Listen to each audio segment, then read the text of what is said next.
5 வருஷம் வாழ்க்கை எனக்கு பைத்தியம் முடிச்ச மாதிரி இருக்குது சார். நீங்கள் நல்ல நேரம்னு சொன்னால் கூட என்னால் நம்ப முடியாது சார். ஏன்னா நான் அந்தளவுக்கு அடிபட்டுட்டேன் சார். ஆனால் அந்த வழிகள் எல்லாம் கடவுள் நிச்சயமாக மாற்றத்தை கொடுப்பார். அதில் இந்த 1.5 வருஷமாக மனசளவில் உடம்பளவில் நிறைய சவால்களை சந்தித்த ராசி கும்பராசி.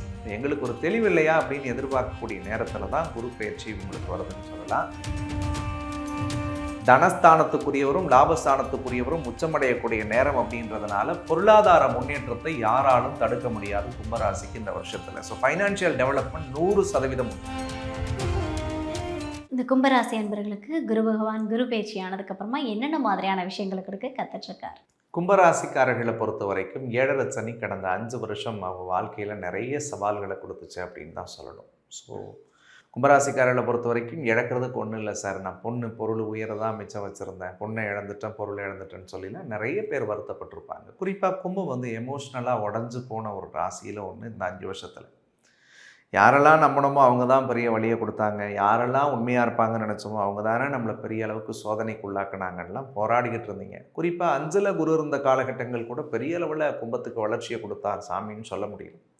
அதில் இந்த 1.5 வருஷமாக மனசளவில் உடம்பளவில் நிறைய சவால்களை சந்தித்த ராசி கும்பராசி. இப்போ எங்களுக்கு ஒரு தெளிவு இல்லையா அப்படின்னு எதிர்பார்க்கக்கூடிய நேரத்தில் தான் குரு பயிற்சி உங்களுக்கு வருதுன்னு சொல்லலாம். குரு 5ல் இருக்கும்போதே ஒன்றும் பண்ணலையே சார், 6ல் போய் மறையிறாரே, நமக்கு எதிர்மறையான விஷயத்தை செஞ்சிருவாரோன்னு ஒரு பயம் அவங்களுக்குள்ளே இருக்குது. கும்பராசிக்காரர்களே தயவு கூர்ந்து நீங்கள் கவலை கொள்ள வேண்டாம். அதற்கு முக்கியமான விஷயம், உங்களுடைய ராசிக்கு 2ஆம் இடம் சொல்லக்கூடிய குடும்பஸ்தானத்துக்கும் தனஸ்தானத்துக்கும் அதிபதியான குரு பகவான் உச்சமடைகிறார். உங்கள் ராசிக்கு 11ஆம் இடம் சொல்லக்கூடிய லாபஸ்தானத்துக்கு அதிபதியான குரு பகவான் உச்சமடைகிறார். தனஸ்தானத்துக்குரியவரும் லாபஸ்தானத்துக்குரியவரும் உச்சமடையக்கூடிய நேரம் அப்படின்றதுனால பொருளாதார முன்னேற்றத்தை யாராலும் தடுக்க முடியாது கும்பராசிக்கு இந்த வருஷத்தில். ஸோ ஃபைனான்ஷியல் டெவலப்மெண்ட் 100% உண்டு. கை நிறைய காசு வச்சு செலவு பண்ணக்கூடிய சூழலை கடவுள் கொடுப்பார். கடன் சூழ்நிலைகள் எல்லாமும் மாறும் சார். 5 வருஷம் வாழ்க்கை எனக்கு பைத்தியம் முடிச்ச மாதிரி இருக்குது சார். நீங்கள் நல்ல நேரம்னு சொன்னால் கூட என்னால் நம்ப முடியாது சார். ஏன்னா நான் அந்தளவுக்கு அடிபட்டுட்டேன் சார், மனசில் உடஞ்சி போயிருக்கேன் சார், நான் எப்படி வாழ்ந்து தெரியுமா அப்படின்லாம் நீங்கள் நினச்சி வருத்தப்பட்டீங்கல்ல. 100 ரூபாயை தொட்டு பார்த்து செலவு பண்ணியிருப்பீங்க, உங்கள் மனசாட்சிக்கு தெரியும். ஆனால் அந்த வழிகள் எல்லாம் கடவுள் நிச்சயமாக மாற்றத்தை கொடுப்பார். குடும்பத்தில் பற்றில்லாதவங்களுக்கு குடும்பத்தில் சந்தோஷம் கிடைக்கும். குடும்பத்தில் ஒரு நிம்மதியான சூழ்நிலைகளை ஆண்டவன் உருவாக்கி கொடுப்பான். படிக்கிற ஸ்டூடெண்ட்ஸுக்கு கல்வியில் ஒரு நல்ல டெவலப்மெண்ட் இருக்கும். இந்த லாஸ்ட் 5 வருஷமாக எதுலையுமே ஃபோக்கஸ் பண்ணியிருக்கவே முடியாது. வேலையிலையும் ஃபோக்கஸ் பண்ண முடியல, படிக்கிற ஸ்டூடெண்ட்ஸ் எஜுகேஷன்லையும் ஃபோக்கஸ் பண்ண முடியல, ஃபைனான்ஷியலுக்காக டெவலப்மெண்ட்டுக்கு பண்ணுற தொழிலையும் ஃபோக்கஸ் பண்ண முடியாது. ஏனோ தானோன்னு ஆரம்பித்தோம், ஏனோ தானோன்னு வாழ்ந்தோம், இப்படி தான் போச்சு. ஆனால் இந்த உச்சகுருவோட பார்வை என்பது அவருடைய வாழ்க்கைக்கு ஒரு புரிதலை கொடுக்கும். 5 வருஷத்துக்கு அப்புறம் ஒரு அனலைசிங் பீரியடுன்னு நம்ம சொல்ல முடியும். அதே மாதிரி இவருடைய வார்த்தைக்கு பலம் கிடைக்கக்கூடியதாக இருக்கும். ஏற்கனவே நம்ம எது பேசினாலும் தப்பாக போவோம், நீ நல்லது சொன்னாலும் உன் மேலே பழி போடுவாங்க, வீட்டிலே கூட உன் கருத்து சொன்னால் உன்னை மதிக்க மாட்டாங்க யாரும், நீ சொல்லிட்டேன்னா கெட்ட பேர் உனக்கு தான் வரும், இப்படி தான் கும்பம் அடிபட்டுச்சு. ஆனால் இந்த சிக்கல்கள் எல்லாம் மாறும். உங்களை எல்லாருமே கொண்டாடக்கூடிய நிலை கடவுள் கொடுப்பார். ஒரு புது தன்னம்பிக்கையோடு, புது தைரியத்தோடு, புதுவித தெம்போடு இந்த உலகத்தினுடைய செயல்களை தொடங்கக்கூடிய வாய்ப்பு கும்பராசிக்கு இருக்குது. புதிய நண்பர்களும் புதிய உறவுகளும் அறிமுகமாவார்கள். நிறைய பேர் இந்த காலகட்டத்தில் வீடு வாகன சேர்க்கைக்கு அடித்தளம் போடுவது நல்லது. வீடு வாங்கினோமா அதுக்குரிய முயற்சி எடுங்க, வெற்றி அடையும் சார். சொந்த ஊரில் ஒரு வீடு கட்டி பார்க்கணும்னு நினைக்கிறேன் சார், தாராளமாக அதுக்குரிய முயற்சிகளை தொடங்குங்க. பொருளாதார உதவிகள் கடவுள் நிச்சயமாக செஞ்சு கொடுப்பாங்க. அதே மாதிரி பல கும்பராசிக்காரர்களுக்கு கடந்த காலகட்டங்களில் பல மருத்துவ செலவுகள் நிறைய நடந்துக்கிட்டே இருந்தது. ஏன்னா ஜென்மத்தில் ராகு இருந்துச்சுன்னா ஆன்சைட்டி, டெப்ரெஷன், ஸ்ட்ரெஸ்ஸு, ட்ரௌமா இருந்தது. தூங்க மாட்டாங்க சரியாக, மனப்பதட்டம் அதிகமாக இருக்கும், மனக்குழப்பம் அதிகமாக இருக்கும், இல்லாததை நினச்சி உருவகப்படுத்தி தன்னைத்தானே காயப்படுத்திக்கிட்டே இருந்தாங்க. அந்த வலிகள் கவலைகள் இனிமேல் மாறும். 6ஆம் இடத்துல குரு உச்சமடையும் பொழுது மறைமுகமாக இவங்களை எதிர்த்த எதிரிகள் எல்லாம் விலகி போயிடுவாங்க. உடல் ரீதியாக மன ரீதியாக இருந்த பிரச்சனை சரியாகும். மெடிக்கல் ட்ரீட்மெண்ட்ஸ் எடுத்துக்கிட்டு இருக்கோம் சார் நாங்கன்னா, உடம்புல ஒன்றுமே இல்லைப்பான்னு உங்களுக்கு ஒரு தெளிவு ஆண்டவன் கொடுத்துருவான். அப்போ ஏற்கனவே கடன் வாங்கி நான் மாட்டிக்கிட்டு இருக்கேன்னு சொன்னால் கண்டிப்பாக அந்த கடனை அடைக்கக்கூடிய உதவிகள் இவங்களுக்கு கிடைக்க ஆரம்பிச்சிடும். தானாகவே படிப்படியாக கடன் சுமையை அடைச்சிருவாங்க. 7ல் கேது இருக்கிறதுனால திருமண விஷயங்களில் உறவுகளில் நிறைய பாதிப்புகளை கும்பராசி சந்திச்சுட்டே தான் இருக்குது. 5 வருஷமாகவே ஃபேமிலி லைஃப் பெருசாக சந்தோஷமாக இருந்துச்சுன்னு சொல்ல முடியும். கல்யாணம் ஆகாதவங்களுக்கு பொண்ணு கிடச்சிருக்காது. 7ரை சனியில் கல்யாணம் இந்த 5 வருஷத்தில் பண்ணவங்க புருஷன் முண்டாட்டி சந்தோஷமாக வாழ்ந்திருக்க வாய்ப்பு கிடையாது. காதலர்களாக இருந்தால் நிறைய பேர் பிரிஞ்சு வாழ்ந்திருப்பாங்க. பார்க்குற நீங்கள் ஆணாக இருந்தால் பெண்களால் ஏமாற்றப்பட்டிருப்பீங்க, பெண்ணாக இருந்தால் ஆண்களால் சத்தியமாக ஏமாற்றப்பட்டிருப்பீங்க. இந்த மாதிரியான நிகழ்வுகள் எல்லாம் நடக்கும். அப்படி இல்லை நான் ரொம்ப நேர்மையான வாழ்க்கை வாழ்ந்தேன்னா உங்கள் மனசாட்சியை தொட்டு சொல்லுங்கள், ஒரு மறுக்க முடியாத வழி இருந்தே தீரும். அப்படிப்பட்ட ஒரு நேரம் இந்த ராகு கேது இந்த சனி இவங்களுக்கு ஆட்டி படைச்சிது. அப்போ இந்த சிக்கல்லிருந்து இனிமேல் மீண்டு வருவார்கள். நவம்பர் மாதத்திற்கு பிறகு இல்லறத்தில் இருந்த தடைகள் விலகும், சுபகாரியங்கள் கூடி வரும், மனசுக்கு பிடிச்ச மனவாழ்க்கை அமையும், கல்யாணம் நடக்காதவங்களுக்கு கல்யாணம் நடக்கும், கல்யாணம் ஆகி புருஷன் பொண்டாட்டி பிரிஞ்சு வாழ்கிறவங்க ஒன்று சேருவாங்க, காதலே இல்லைன்னு சொல்கிறவங்களுக்கெல்லாம் காதல் மலரக்கூடிய காலமாக இந்த கும்பத்துக்கு கடவுள் ஏற்படுத்த போகிறார். கொடுக்கல் வாங்கல சிக்கல், பிரச்சனை, கோர்ட்டு கேஸ், வம்பு வழக்குகள் இருக்குன்னா இவங்களுக்கு சாதக பலன்களை கடவுள் பெற்று தருவார்.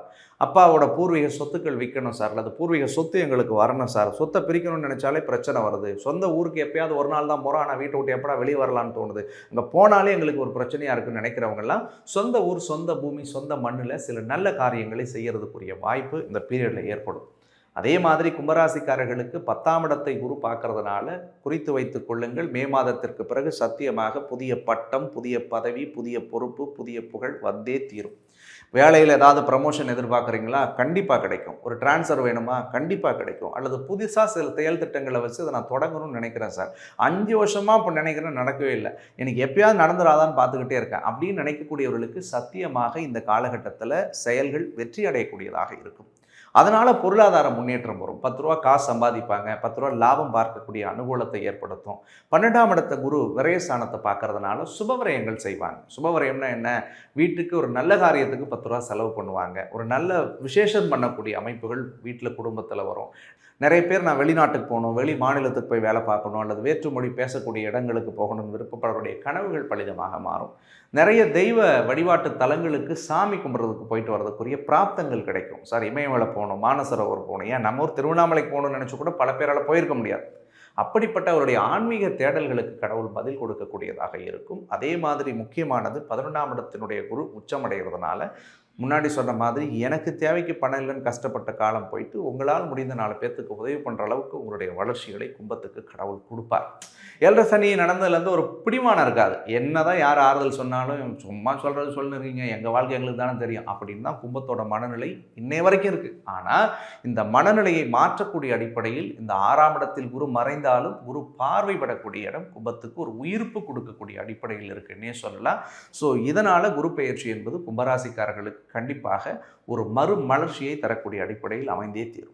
ஓகே, அற்புதம். அதாவது கும்பராசிக்கு குடும்பத்தில் மகிழ்ச்சி, அவங்க இழந்த நிறைய விஷயங்கள் கும்பராசிக்கு மீண்டும் கிடைக்க போகுது.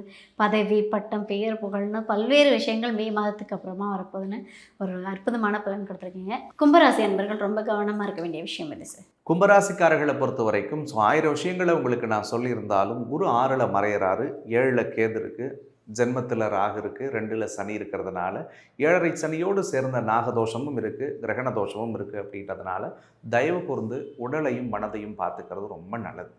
எமோஷ்னலாக எந்த விஷயத்துக்குள்ளேயும் உங்களை ஆட்படுத்திக்காதீங்க. கும்பத்தோட குணம் எப்படி தெரியுமா? 10 ரூபா டீ வாங்கி கொடுத்துட்டு உங்கள்கிட்ட நான் 100 ரூபா வாங்கி வந்துடுவேன். உங்கள் நேச்சர் அப்படி தான், ரொம்ப ஈஸியாக அட்டாச் ஆகிடுவீங்க. நன்றி நன்றி நன்றி கடன் நன்றி கடன்னு சொல்லி உங்களை சுற்றி இருந்த எல்லாருக்காகவும் வாழ்ந்துட்டு உங்கள் வாழ்க்கையை தொலைச்சிங்க. உங்கள் மனசாட்சிக்கு தெரியும். ஒரே ஒரு வார்த்தையை நான் அன்போடு உங்கள் வீட்டு பிள்ளையாக சொல்லணும்னா, உங்களுக்காக வாழ தொடங்குங்க. உங்களுக்கு சரியான விஷயங்களை தேர்ந்தெடுத்து அதை நீங்கள் செயல்படுத்துங்க. உங்கள் மனசாட்சிக்கு ஒரு விஷயம் தப்புன்னு தெரிஞ்சதுன்னா தயவு செஞ்சு செய்யாதீங்க. அது இதுதான்லாம் சொல்ல மாட்டேன். உங்கள் உடம்பை பாதிக்கிற செயல், மனசை பாதிக்கிற செயல் வேணாம். இன்னும் நான் வெளிப்படையாக சொல்லிடுறேன், தவறான உறவு, தவறான பழக்க வழக்கங்களை இந்த காலம் என்டர்டெயின் பண்ணும். வரலான்லாம் நான் சொல்ல மாட்டேன், வரும். ஏன் பார்த்துட்ருக்க நீங்களும் பல பேர் தவறான உறவில் இருக்கலாம், தவறான பழக்க வழக்கங்கள் இருக்கலாம், அல்லது தவறான விஷயங்களுக்குள்ளே கடவுள் நேரமும் காலமும் உங்களை தள்ளுறதுக்கு இந்த டைம் என்டர்டெயின் பண்ணும். அதெல்லாம் கொஞ்சம் நீங்கள் தடுமாறாமல் இருக்கணும். அப்படி தடுமாறிட்டால் அந்த வழியிலிருந்து மீண்டு வர்றதுக்கே பல வருஷங்கள் ஆகுன்றதை நான் அன்போட உரிமையோடு ரொம்ப அழுத்தமாக இங்கே பதிவு பண்ண விருப்பப்படுறேன். அப்போ யார்கிட்ட பேசினாலும் பழகினாலும் கவனமாக இருங்க. தகுதியற்ற நபர்களிடத்தில் உங்களுடைய அன்பையும் பாசத்தையும் காதலையும் கொடுத்து ஏமாறாதீங்க. இந்த ஒரே ஒரு விஷயத்தில் கும்பராசி தெளிவாக இருந்துட்டால் போதும், வாழ்க்கை உங்களுக்கானது தான். சிம்பிளாக வாயை கட்டிகிட்டு இருந்தால் கும்பராசிக்கு எல்லாமே நல்லது தான் நடக்கும் தான் ரொம்ப அற்புதமாக சொல்கிறீங்க. Super sir. ஸோ கும்பராசி என்பர்கள் வழிபடக்கூடிய தெய்வம்? கும்பராசிக்காரர்கள் பௌர்ணமி வழிபாடு மிகச் சிறந்ததாக இருக்கும். ஏன்னா ராசியில் ராகு இருக்கும் பொழுது கிரகண தோஷம் அவர்களுக்கு ஏற்படுகிறது. பக்கத்தில் சிவன் கோவில், எந்த கோவில் இருந்தாலும் சரிதான், இந்த கோயில் போங்க, பௌர்ணமி அன்னைக்கு போயிட்டு அந்த சிவபெருமான மனமுருக தரிசனம் பண்ணுங்க. அப்படியே வெளியில் வாங்க, அதை கிரிவலமாக அந்த கோவிலை சுற்றி ஒரு 3 சுத்தோ 5 சுத்தோ 7 சுத்தோ 9 சுத்தோ இந்த ஊருக்கு பக்கத்தில் இருக்கிற சின்ன கோவிலில் தொடங்கி திருவண்ணாமலையில் இருக்கக்கூடிய அண்ணாமலையார் திருக்கோவில் வரை உங்களுக்கு சௌகரியம் எந்த கோயில் இருக்கோ அந்த கோயிலுக்கு போயிட்டு பௌர்ணமியில் வழிபடுங்க. தொடர்ந்து ஒரு 5 பௌர்ணமியில் வழிபாடு செய்யும் பொழுது உங்களுடைய வாழ்க்கையில் இருக்கக்கூடிய கஷ்டங்கள் விலகும். ஏன்னா ராசியில் சந்திரனும் ராகுவும் சேரும் பொழுது இருள் சூழ்ந்த கிரகண தோஷம் அங்கே உருவாகிறது. அப்போ சந்திரனுடைய முழு ஒளி உங்களுடைய உடலிலும் மனதிலும் பதியும் போது உங்கள் வாழ்க்கையில் இருக்கக்கூடிய இருளை நீக்கி அந்த சந்திர பகவான் வெளிச்சத்தை கொடுப்பார். அப்போ அந்த வழிபாடை நீங்கள் செய்கிறது ரொம்பவே நல்லது. தயவு செஞ்சு அந்த வழிபாடுகளை செய்யுங்க. சார் கோயில் போக முடியல எங்களால் நினைக்கிறவங்க தப்பு கிடையாது. பௌர்ணமி அன்னைக்கு உங்கள் வீட்டிலேயே சாமி படம் வீட்டில் இருக்கிற படத்தில் ஒரு 2 விளக்கேற்றி வச்சு மனசார பிரார்த்தனை பண்ணி வழிபடுங்க. சந்திரனோடு பேசுங்கள். மனசை விட்டு அந்த நிலா கிட்ட உங்களுடைய கவலைகளை சொல்லுங்கள். அதுவும் ஒரு கடவுள் தான், அதுவும் ஒரு நவகிரகம் தான். கண்ணுக்கு தெரிந்த நவகிரகத்தோடு உங்களுடைய கவலைகளை பகிர்ந்து கொள்ளுங்கள். நிச்சயமாக அந்த எம்பெருமான் உங்கள் வாழ்க்கைக்கு ஒரு பெரிய மாற்றத்தை கொடுப்பார். சூப்பர். கும்பராசி என்பவர்களுக்கு பௌர்ணமி வழிபாடு அப்படின்றது அவங்களுடைய வாழ்க்கையை பிரகாசமாக்கும்னு ஒரு அற்புதமான பலன்கள் கொடுத்துருக்கீங்க. நன்றி சார். நன்றி.